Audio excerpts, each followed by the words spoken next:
Assalomu alaykum hammaga. Mana bizdan navbatdagi ish kuni ham davom etmoqda. Bu yerda Gentra mashinamizga metan qo'yish ishlari ketmoqda.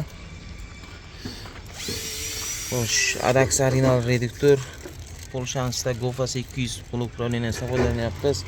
Farsunkamiz Royal farsunkadan chiroyli qilib stanovka qilib beryapmiz. Orqa qismiga 90 talik balon bilan stanovka jarayon ketmoqda. Mana balonimiz yangi upakovka poloborot krayniklari bilan chanalari mana avalni qilib o'rnatib berilyapti. Stanovka jarayon ketmoqda. Xo'sh, bu yerda Cobalt mashinamizga propan qo'yish jarayon ketmoqda. O'sha qo'yib tayyor holatga kelgan 47 tal tabletka balon bilan reduktor mana Nordic italyanskiy reduktor, Royal italyanskiy farsunka, Fagmet original italyan shlanglar bilan, original xomutlar bilan Basico 24 ga 4 miyalar bilan qo'yib beryapmiz. Bu yerda trekker mashina hozirgina kirib keldi. Endi ham propan qo'yish ishlari boshlanyapti.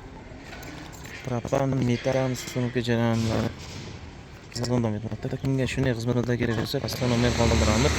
Bemalol murojaat qilib berishingiz mumkin.